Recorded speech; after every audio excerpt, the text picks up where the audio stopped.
দেশে বিনিয়োগ সহজ করতে এক ছাদের নিচে আসছে 4 সংস্থা। নতুন আইনের খসড়া প্রস্তুত, অনুমোদনের জন্য উঠবে মন্ত্রিসভায়। শিগগির পরিবর্তন হচ্ছে মার্জিন রুলস, পুঁজিবাজারে আইপিও আনা সহ সংস্কার হবে 3 আইন, জানালেন বিএসইসির চেয়ারম্যান। সরকারের প্রথম বাজেটের অর্থনৈতিক লক্ষ্য পূরণ নিয়ে সন্দেহ এডিবির।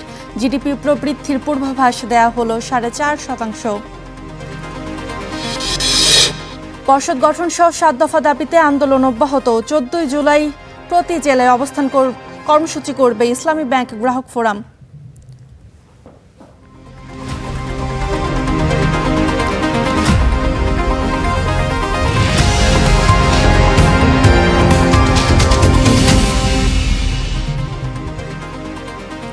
স্বাগত স্টার বিস্টুডের আয়োজনে, আপনাদের সাথে আছে আমি রোকসানা রিমি। আগামী 2 সপ্তাহের মধ্যেই পুঁজিবাজারের জন্য মার্জিন রুলসে পরিবর্তন আসছে। এছাড়া ডিরেক্ট লিস্টিংয়ের মাধ্যমে নতুন আইপিও আনা সহ 3টি আইন সংস্কারের ঘোষণা দিয়েছে বিএসইসি। পুঁজিবাজারের সাংবাদিকদের সংগঠন সিএমজেএফ আয়োজিত অনুষ্ঠানে এসব কথা জানান নিয়ন্ত্রক সংস্থাটির চেয়ারম্যান মাসুদ খান। চলতি বাজেটে পুঁজিবাজারের জন্য নীতিগত বিভিন্ন সুবিধা দেয়া হলেও ভালো কোম্পানির অভাব আর জটিল নিয়মের বেড়াজালে এখনও কাঙ্ক্ষিত গতি মিলছে না। পুঁজিবাজারের আমূল পরিবর্তন আনতে বৃহস্পতিবার দুপুরে সিএমজেএফ টকে একগুচ্ছ সংস্কারের ঘোষণা দিয়েছেন বিএসইসি চেয়ারম্যান মাসুদ খান। বিনিয়োগকারীদের স্বার্থে 3টি গুরুত্বপূর্ণ নীতি সংস্কারের কথা জানান তিনি। Mutual fund rule, public issue rule and margin rule, এই 3টা রুল আমি মনে করি যে বাজার যদি আজকে ঘুরে দাঁড়াতে হয়, এই 3টা রুলের অবশ্যই আপনার সংস্কার করতে আমাদের হবে। এ সময় তিনি জানান, আগামী 2 সপ্তাহের মধ্যেই পরিবর্তন হচ্ছে মার্জিন রুলস। সেই সঙ্গে ভালো কোম্পানিকে বাজারে টানতে নতুন আইপি আনার জন্য আমলাতান্ত্রিক জটিলতা কমানোর উদ্যোগ নেয়ার কথা জানান বিএসইসি প্রধান। আমাদের যে বর্তমান ডাইরেক্ট রেজিস্ট্রিক রেগুলেশন যেটা আছে, এটা মার্কেট বান্ধব না। এটা শুধু বলা হয়েছে সরকারি কোম্পানি করতে পারে, তাও 25% আপনাকে অফলোড করতে হবে। এটা তো কোনো নিয়ম হলো না। তো আমরা চেঞ্জ করে দেবো এটাকে। আমরা অলরেডি খসড়া করে ফেলেছি। আমরা নেক্সট উইকের মধ্যে এই ড্রাফট খসড়া চলে যাবে টু দি মার্কেট ইন্টারমিডিয়েটস। 2 সপ্তাহ আমাদের থাকবে। 2 সপ্তাহ পরে ইনশাআল্লাহ আমাদের নতুন মার্জিন রুল আপনারা দেখবেন। কোম্পানিগুলোতে ক্যাশলেস লেনদেন ও আইপিও প্রক্রিয়া সহজ করতে পারলে বাজারে বিনিয়োগকারীদের আস্থা ফিরবে বলে আশা অংশীজনদের। Fahim Yusuf, star news, Dhaka. বিনিয়োগে গতি আনতে 4টি প্রতিষ্ঠানকে একীভূত করে ইউনিডা নামে নতুন একটি সংস্থা গঠন করতে যাচ্ছে সরকার।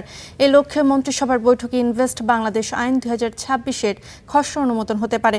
নতুন এই সংস্থা গঠন হলে বিনিয়োগ সংক্রান্ত আমলাতান্ত্রিক সমস্যা দূর হওয়ার পাশাপাশি আইনি নানা জটিলতা থেকে মুক্তি পাবেন দেশি বিদেশি বিনিয়োগকারীরা। 2025 সালে নিম্ন আয়ের দেশ আফ্রিকার উগান্ডায় বিদেশি বিনিয়োগ এসেছে $340 কোটি। একই বছর ওই অঞ্চলের আরেক দেশ ঘানা $190 কোটি বিনিয়োগ আকর্ষণে সক্ষম হয়েছে। অথচ এলডিসি উত্তরণের পথে থাকা বাংলাদেশে বিদেশি বিনিয়োগ এসেছে মাত্র $178 কোটি। জাতিসংঘের বাণিজ্য ও উন্নয়ন সংস্থা আংটাডের প্রকাশিত প্রতিবেদনে এই তথ্য রীতিমতো হতাশার। এই যখন পরিস্থিতি, তখন বিনিয়োগ আগ্রহ কম থাকার পেছনে আইনের মারপ্যাচের কথা বলা হয়। এই পরিস্থিতি উত্তরণ ও সেবার প্রক্রিয়া দ্রুত ও সহজ করার লক্ষ্যে ইনভেস্ট বাংলাদেশ আইন 2026 শিরোনামে একটি খসড়া আইন প্রস্তুত করেছে সরকার। চূড়ান্ত অনুমোদনের জন্য খসড়াটি বৃহস্পতিবার মন্ত্রিসভার বৈঠকে উত্থাপনের কথা। এটি পাশ হলে বাংলাদেশ বিনিয়োগ উন্নয়ন কর্তৃপক্ষ বিডা, বাংলাদেশ অর্থনৈতিক অঞ্চল কর্তৃপক্ষ বেজা, বাংলাদেশ হাইটেক পার্ক কর্তৃপক্ষ বিএইচটিপিএ এবং পাবলিক প্রাইভেট পার্টনারশিপ কর্তৃপক্ষ পিপিপিএ, এই 4 সংস্থা এক ছাতার নিচে চলে আসবে, যার নাম হবে ইউনিডা। বাংলাদেশে যে বিনিয়োগের পরিবেশ আছে সেটাই আসলে উপস্থাপন করাটা সবচেয়ে জরুরি এবং এর জন্য একগুচ্ছ সংস্কার দরকার। এবং এর পাশাপাশি যে প্রতিষ্ঠানগুলো আছে সেগুলোরও কিন্তু দক্ষতা বাড়ানোর প্রয়োজন এবং তাদের যে কর্মপরিধি যদি বাড়ানো যায় তাহলে সেই ক্ষেত্রে আসলে যে বিনিয়োগগুলো উৎসাহিত হবে। খসড়া আইনে বলা হয়েছে, সমন্বিত এই নতুন কর্তৃপক্ষের মাধ্যমে দেশি বিদেশি বিনিয়োগ বাড়ানো, শিল্পায়নে গতি আনা, বিনিয়োগ সংক্রান্ত সরকারি সেবার মানোন্নয়ন এবং রাষ্ট্রীয় মালিকানাধীন শিল্প ও বাণিজ্যিক সম্পদের কার্যকর ব্যবহার নিশ্চিতের উদ্যোগ নেওয়া হবে। নতুন প্রতিষ্ঠানের প্রধান কার্যালয় হবে ঢাকায়, প্রয়োজনে বিদেশের শাখা কার্যালয় খুলতে পারবে। প্রতিষ্ঠান যদি একটা হয় তাহলে সেই ক্ষেত্রে হয়তো অতিরিক্ত জনবল সেটা কমানো যাবে। আর একই সঙ্গে যেহেতু অনেকগুলো কাজ এই প্রতিষ্ঠান একই রকমের করে, তো সুতরাং এখানেও কিন্তু এই যে কার্যক্রম সেগুলো সমন্বয়ের জন্য একটা প্রতিষ্ঠান হলে সেটা ভালো। প্রাতিষ্ঠানিক গতিশীলতা খুব প্রয়োজন এবং সেই জায়গাতে যদি আমরা কাজ করতে চাই তাহলে সেই ক্ষেত্রে automation, digitisation, one stop service এবং একই সঙ্গে যে ডিজিটাল মানি ট্রান্সফারের যে ক্রেডিট, প্রত্যেকটা জায়গাতে আমাদের কাজ করতে হবে।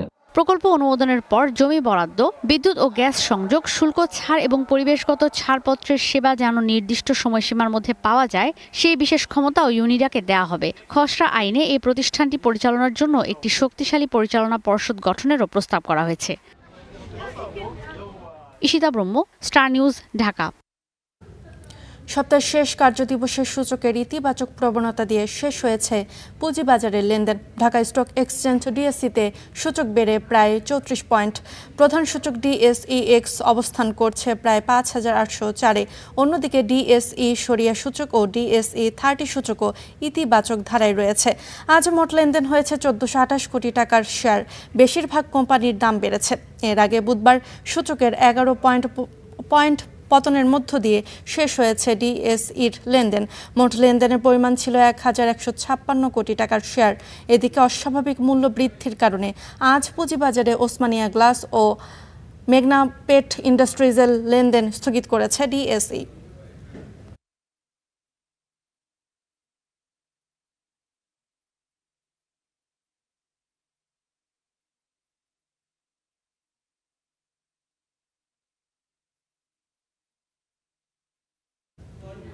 যুদ্ধের কারণে পোশাক রপ্তানি গতি পায়নি। এছাড়া যুক্তরাষ্ট্রের ট্যারিফের জন্য ব্যবসায় চলছে মন্দাভাব। এর প্রভাব বাংলাদেশের পোশাক রপ্তানিতে পড়েছে বলে মনে করেন বস্ত্র ও পাটমন্ত্রী খন্দকার আব্দুল মুক্তাদির। সকালে সচিবালয় বন্ধ, শিল্প কারখানা চালু করতে পাটকল কর্পোরেশন ও জোট অ্যালায়েন্স লিমিটেডের সাথে চুক্তি স্বাক্ষর অনুষ্ঠানে এসব কথা জানান তিনি। সংকট কেটে গেলে পোশাকের রপ্তানি বাড়বে বলেও আশা প্রকাশ করেন পাটমন্ত্রী। পরে বলেন, সরকারের মালিকানাধীন বন্ধ সব মিল কারখানা পুনরায় চালু করতে কাজ করছে সরকার। এসব কারখানা চালু হলে নতুন কর্মসংস্থানের সুযোগ তৈরি হবে। এছাড়া অব্যবহৃত সম্পদ কিভাবে কাজে লাগানো যায় সেসব বিষয়েও সরকারের পরিকল্পনা রয়েছে বলে জানান বস্ত্র ও পাটমন্ত্রী খন্দকার আব্দুল মুক্তাদির।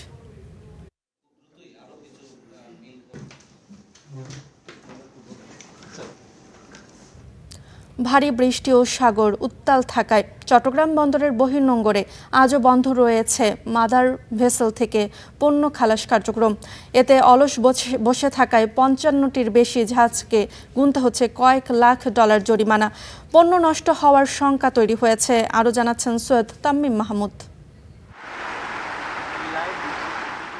গেল কদিনের টানা বৃষ্টি ও লঘুচাপের কারণে সাগর উত্তাল থাকায় চট্টগ্রাম বন্দরের বহির্নোঙরে ব্যাহত হচ্ছে পণ্য খালাস কার্যক্রম। তথ্য বলছে, চট্টগ্রাম বন্দরের বহির্নোঙরে বৃহস্পতিবার সকাল পর্যন্ত অপেক্ষায় আছে 59টি জাহাজ। বুধবার পর্যন্ত পণ্য খালাস কার্যক্রম বন্ধ থাকলেও বৃহস্পতিবার সকাল 10:30টার পর কিছুক্ষণের জন্য কিছু স্ক্র্যাপবাহী জাহাজে পণ্য খালাস হলেও আবারও প্রবল বৃষ্টি শুরু হলে পুরোপুরি বন্ধ হয়ে যায় এই কার্যক্রম। আউটার অ্যাঙ্কারেজে আমাদের যেখানে জাহাজ থেকে জাহাজে মালামাল স্থানান্তর হয়, সেই ক্ষেত্রে যে ধরনের মালামালগুলো বৃষ্টির মধ্যে স্থানান্তর করতে গেলে নষ্ট হয়ে যাওয়ার সম্ভাবনা থাকে, যেমন আপনার খাদ্যশস্য পণ্য অথবা সার, এ ধরনের পণ্যগুলো ওঠানামা করতে বা ট্রান্সফার করতে কিছুটা বিঘ্ন সৃষ্টি হচ্ছে। প্রাকৃতিক এই দুর্যোগের কারণে অলস বসে থাকায় মাদার ভেসেলগুলোকে প্রতিদিন 25 থেকে 30,000 ডলার জরিমানা গুনতে হচ্ছে। সেই সঙ্গে পণ্য সময় মতো পৌঁছে দিতে না পারায় ব্যাহত হচ্ছে উৎপাদন কার্যক্রম। ইম্পোর্টাররা তার প্রোডাক্ট পাচ্ছে না এবং শিপিং এজেন্ট ওদের জাহাজের সাথে ইম্পোর্টারের সাথে একটা এমইউ থাকে, সেই এগ্রিমেন্ট অনুযায়ী তাদের লেনদেনটা হয়, কে ড্যামেজ দিবে, কী করবে, সব কিছু মিলে এটা আসলে এটার একটা প্রবল একটা প্রভাব কিন্তু ইম্পোর্টার, শিপিং সেক্টর এবং বন্দর সব কিছুর উপর একটা পড়তেছে। এদিকে বন্দরের ভিতরে ও অফডকে পানি জমে জলজটের সৃষ্টি হওয়ায় বিপাকে পড়েছেন পোশাক খাতের রপ্তানিকারকরাও। আমাদের বন্দরের যে কন্টেনার ডিপোগুলো আছে সেখানে অনেকগুলিতে পানি উঠে গেছে। আবার নিজেরও একটা কন্টেনারের মাল ভিজে গেছে, আবার ফ্যাক্টরি থেকে কার্টুন চেঞ্জ করে আবার সেগুলিকে কন্টেনারে ভর্তি হয়েছে। এই যে একটা চ্যালেঞ্জ, এগুলি আসলে আমাদের অফডকগুলিতে এই পানি নিষ্কাশনের ব্যবস্থাগুলি উন্নত করা উচিত। সাধারণত বন্দর থেকে গড়ে প্রতিদিন 3,500 কন্টেইনার ডেলিভারি দেওয়া হলেও বৃষ্টির কারণে সেটি নেমে এসেছে 2,500-এর নিচে। Syed Tamim Mahmud, star news, Chattogram. নতুন সরকারের প্রথম বাজেটে অর্থনৈতিক প্রবৃদ্ধি ও মূল্যস্ফীতির যে লক্ষ্য ধরা হয়েছে তা বাস্তবায়ন নিয়ে সংশয়ে আন্তর্জাতিক সংস্থা এডিবি। সংস্থাটি বলছে প্রবৃদ্ধি হতে পারে 4.5%, যেখানে বাজেটে লক্ষ্য ধরা হয়েছে 6.5%।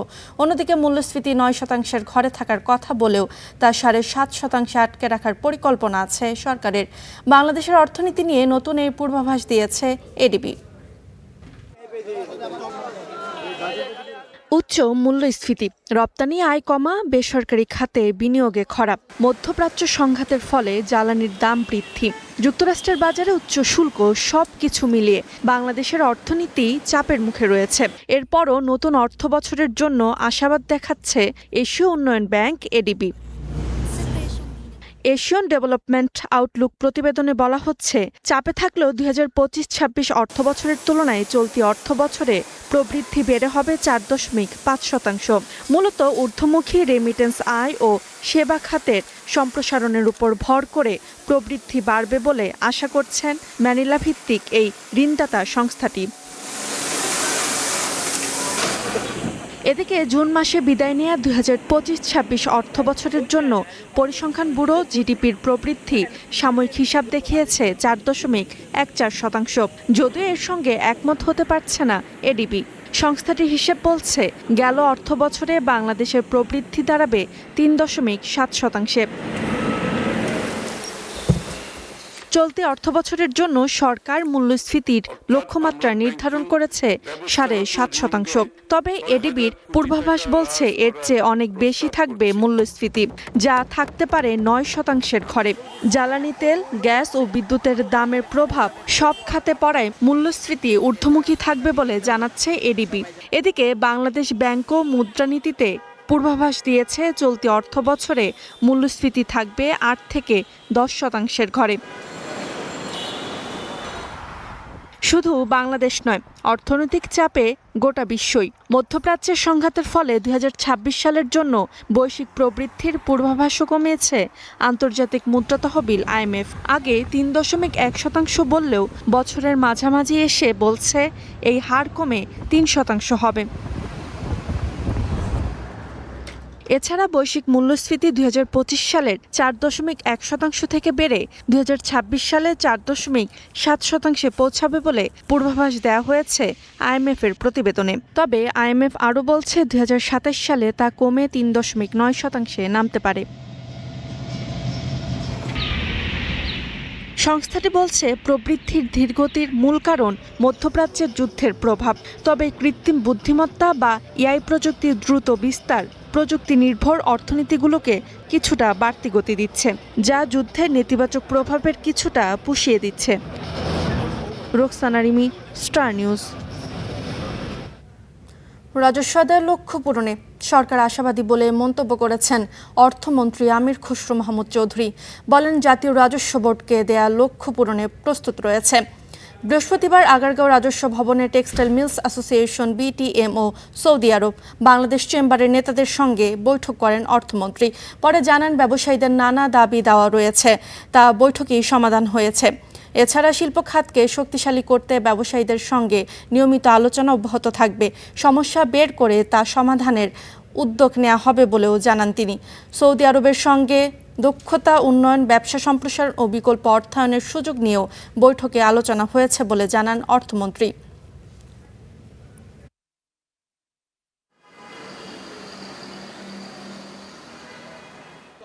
ভালো হবে, রেভিনিউ আদায় ইনশাল্লাহ ভালো হবে। চেয়ারম্যান সাহেব কোথায়, রেভিনিউ আদায় খুব ভালো হবে ইনশাল্লাহ। এবং NBR এর সবাই গিয়ার্ড আপ, ইনশাল্লাহ রেভিনিউ যে টার্গেট আমরা দিয়েছি সেটা ফুলফিল হবে ইনশাল্লাহ। 14 জুলাই দেশের প্রতিটি জেলার ইসলামী ব্যাংক শাখার সামনে অবস্থান কর্মসূচি পালনের ঘোষণা দিয়েছে সচেতন গ্রাহক ফোরাম। বৃহস্পতিবার এই ঘোষণা দিয়ে গ্রাহক ফোরাম জানায়, দ্রুত, সৎ ও যোগ্য ব্যক্তিদের সমন্বয়ে ইসলামী ব্যাংকের পর্ষদ গঠনসহ 7 দফা দাবিতে আন্দোলন চালিয়ে যাবেন তারা। এদিন মতিঝিলে বিক্ষোভ মিছিলও করে সচেতন গ্রাহক ফোরাম। সকালে রাজধানীর দিলকুশা এলাকায় ইসলামী ব্যাংক টাওয়ারের সামনে জড়ো হন ইসলামী ব্যাংক সচেতন গ্রাহক ফোরামের সদস্যরা।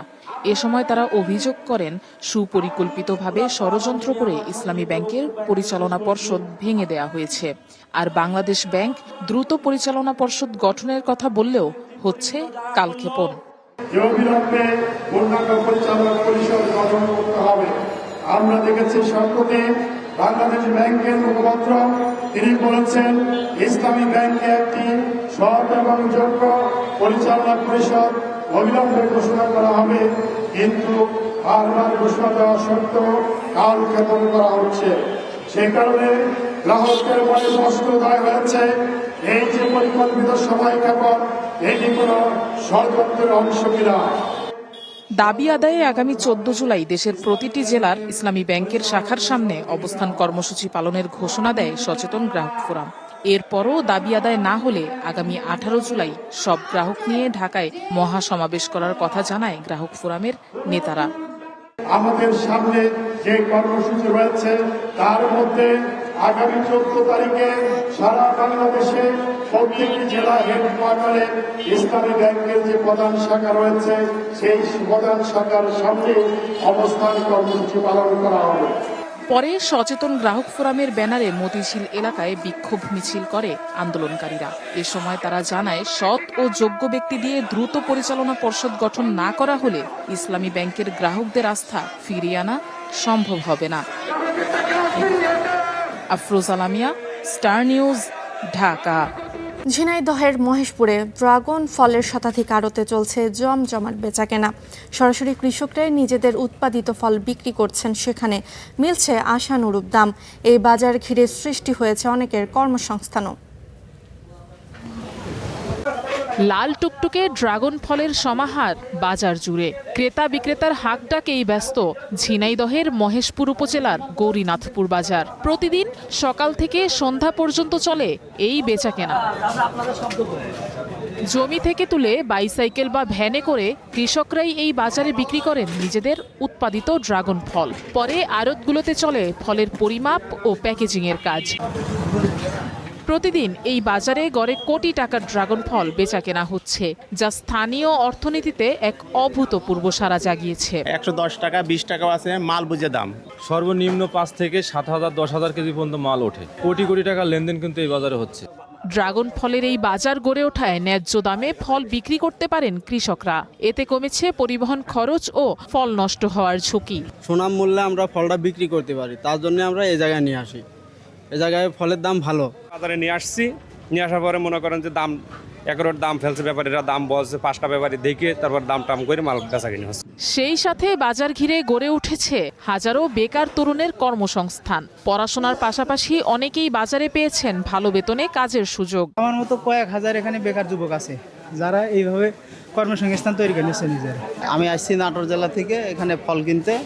এখানে ফলের আমদানিটা ভালো এবং এখানকার আড়তদারদের ব্যবহার আচরণটা ভালো। দেশের বিভিন্ন এলাকা থেকে এই বাজারে ফল কিনতে আসেন পাইকাররা। এসব ফল সরবরাহ করা হয় ঢাকা, চট্টগ্রাম, সিলেট সহ দেশের বিভিন্ন শহরে। Afroz Alamiya, star news. দেশের বাজারে 3,000 টাকার বেশি কমেছে স্বর্ণের দাম। নতুন দাম অনুযায়ী 22 ক্যারেটের 1 ভরি স্বর্ণ বিক্রি হচ্ছে 2,21,965 টাকায়, আর 21 ক্যারেটের প্রতি ভরি স্বর্ণের দাম 2,11,993 টাকা। 18 ক্যারেট 1,82,075 টাকা ও সনাতন পদ্ধতির 1 ভরি স্বর্ণের দাম 1,48,774 টাকা। বৃহস্পতিবার স্বর্ণের নতুন দাম সমন্বয় করেছে বাংলাদেশ জুয়েলার্স সমিতি বাজুস, আর আন্তর্জাতিক বাজারে স্বর্ণ বিক্রি হচ্ছে $4,060।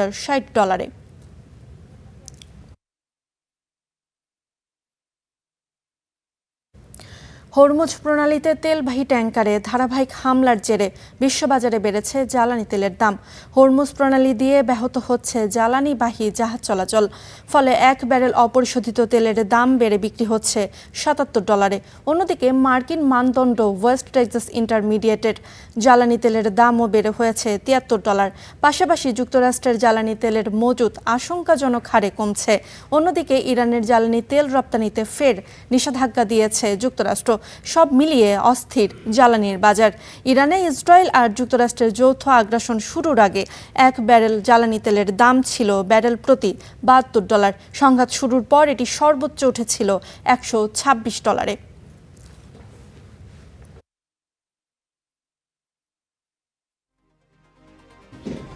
এই ছিল স্টার বিস্টুডের আয়োজন। এতক্ষণ সঙ্গে থাকার জন্য ধন্যবাদ।